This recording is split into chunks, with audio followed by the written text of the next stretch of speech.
Selamat bertemu kembali di dalam ruang inspirasi sabda bagi keluarga. Selamat bertemu kembali 20 Agustus 2022. Bacaan kita pada hari ini diambil dari Matius 23 ayat 1 sampai 13. Maka berkatalah Yesus kepada orang banyak dan kepada murid-muridnya, katanya, ahli-ahli Taurat dan orang-orang Farisi telah menduduki kursi Musa. Sebab itu turutilah dan lakukanlah segala sesuatu yang mereka ajarkan kepadamu. Tetapi janganlah kamu turuti perbuatan-perbuatan mereka, karena mereka mengajarkannya tetapi tidak melakukannya. Mereka mengikat beban-beban berat, lalu meletakkannya di atas bahu orang, tetapi mereka sendiri tidak mau menyentuhnya. Semua pekerjaan yang mereka lakukan hanya dimaksud supaya dilihat orang. Mereka memakai tali sembahyang yang lebar dan jumbai yang panjang.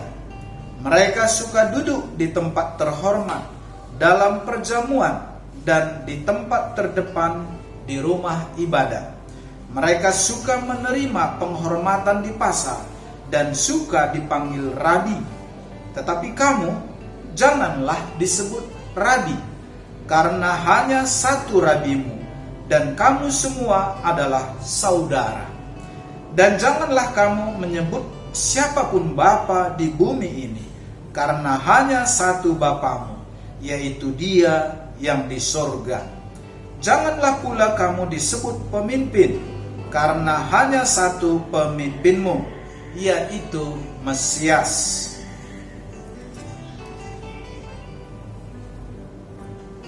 Barang siapa terbesar di antara kamu, hendaklah ia menjadi pelayanmu. Dan barang siapa meninggikan diri, ia akan direndahkan. Dan barang siapa merendahkan diri, ia akan ditinggikan. Demikianlah sabda Tuhan. Terpujilah Kristus. Bapak, Ibu, saudara, saudari terkasih dimanapun berada, Shalom. Sandiwara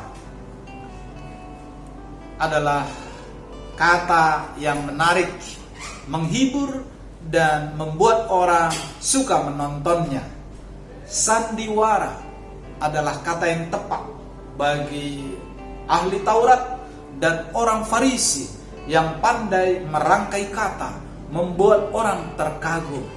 Tetapi motivasi mereka adalah NATO, no action, talk only. Artinya hanya ngomong doang, tetapi perbuatan tidak ada.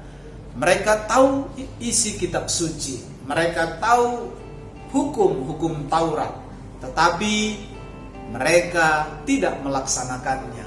Mereka mengajarkan banyak kebaikan, kebajikan, kebijaksanaan, dan banyak hal dalam berkehidupan. Mereka suka dihormati, dipuji.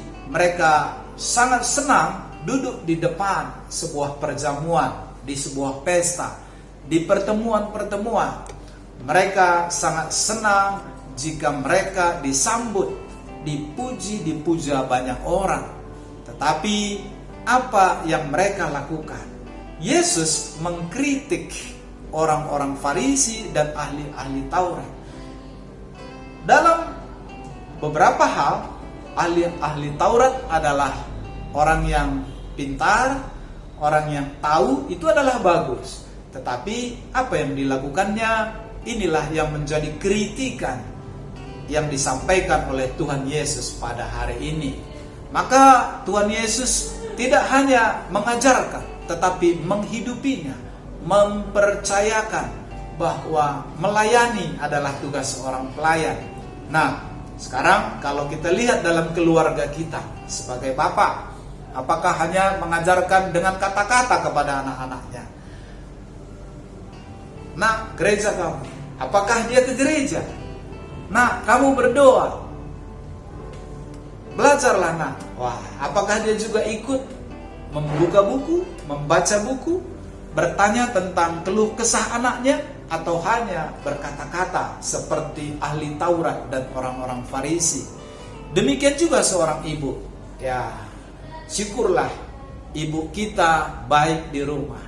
Dia mempersiapkan sarapan, dia berdoa, dan dia melakukan banyak kegiatan dan memberikan contoh yang baik kepada anak-anaknya. Tetapi apakah ibu hanya berkata-kata, menasehati, tetapi dia tidak mempraktekkannya? Demikian juga kepada anak-anak. Apakah hanya belajar di depan orang tua, atau apakah hanya bekerja membantu ketika ada orang tua? Ketika orang tua tidak ada, ketika orang tua sibuk, anak-anak sibuk dengan kegiatannya, dia berbuat baik hanya di depan orang tuanya. Bukankah itu namanya sandiwara?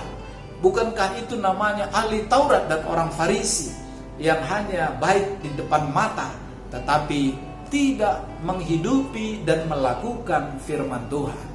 Bapak, Ibu, saudara-saudari terkasih, marilah kita belajar firman Tuhan dan bukan hanya mendengarkannya, tetapi menghidupinya. Tuhan Yesus memberkati.